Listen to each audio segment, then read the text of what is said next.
so much motherfucking design on right now. Bring it down, make it clap. I got 3 old thoughts on my line, and you know.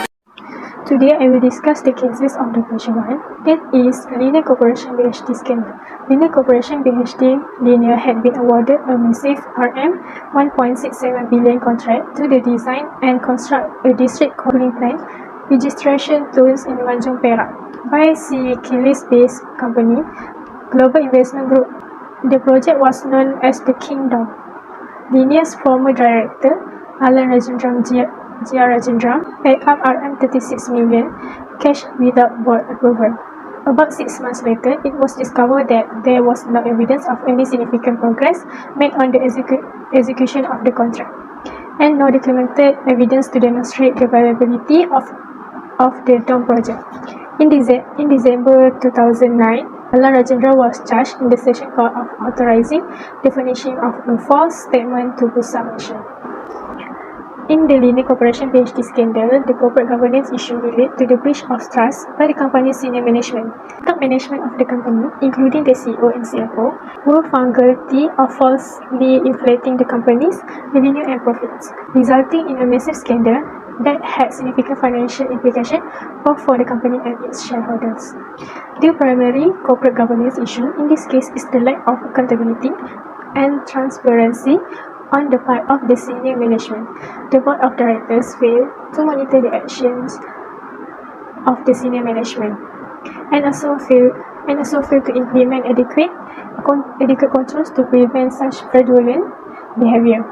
Additionally, there was a lack of communication and transparency between the board and the company's external auditor, which resulted in the auditors failing to detect the fraud until it was too late. Another issue in this case is the lack of independence on the board of directors. Most of the members were either related to the senior management or had personal and business relationships with the company's director. This lack of independence compromised the board's ability to oversee the action of the senior management effectively.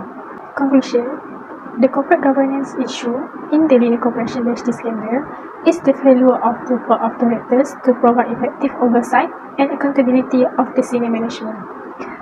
This lack of transparency and accountability resulted in significant financial losses for the company and its shareholders, which could have been avoided with better governance practices.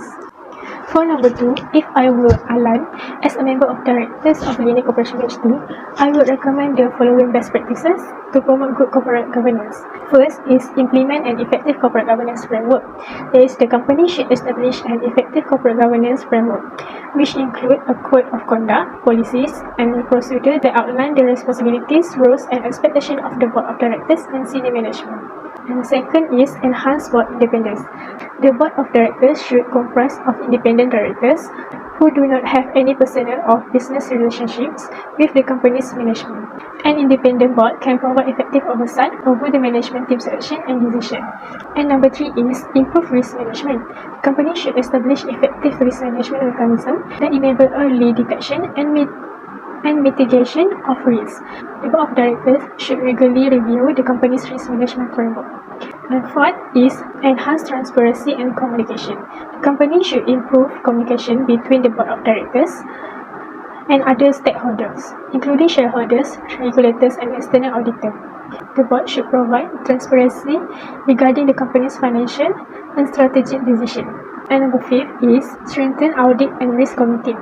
That is, the company should have a well-functioning audit and risk committee drawn from the board of directors that periodically review the audit process, risk management system, and internal controls and report their findings to the board of directors.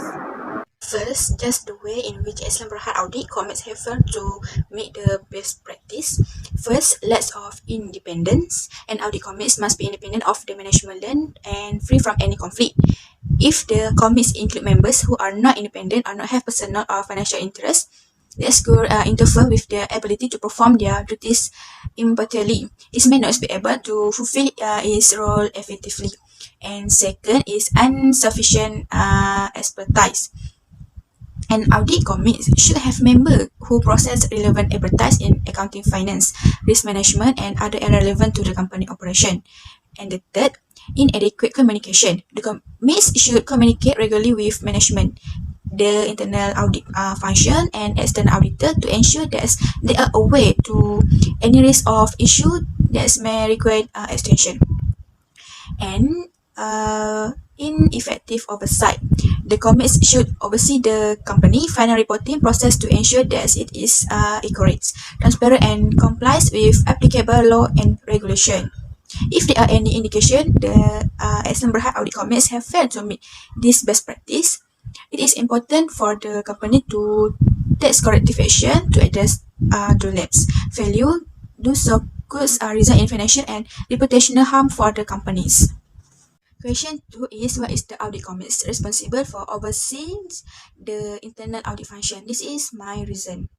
The first reason is ensure independence. The audit committee ensure that the internal audit function is independent from management and that it has sufficient resources to carry out its duties effectively. The second reason is promotes objectivity. The committee promotes objectivity by providing a channel for communication between the board of directors in external audits, helping to ensure that audit reports are unbiased and objective. The third reason is enhance accountability. The audit committee enhance accountability by monitoring the internal audit function, providing oversight of the accuracy and completeness of financial reporting, and ensuring adherence to regulatory requirement.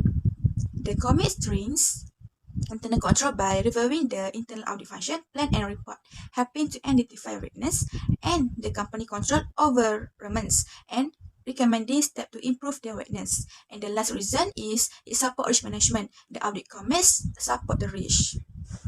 Answer number 2, question 3 is, Islam Berhad Audit Committee has not complied with the concept of independence. All members of the committee are non-executive directors who recently retired from the management board, which raises concern about their independence from management. After that, the Institute of Corporate Director Malaysia has issued guidelines on independence, which state that at least one member of an audit committee should be independent. The guidelines define an independent director as a person of integrity who is not financially or otherwise dependent on the company or its subsidiaries. Additionally, the guidelines recommend that a majority of the members of the audit committee be independent directors.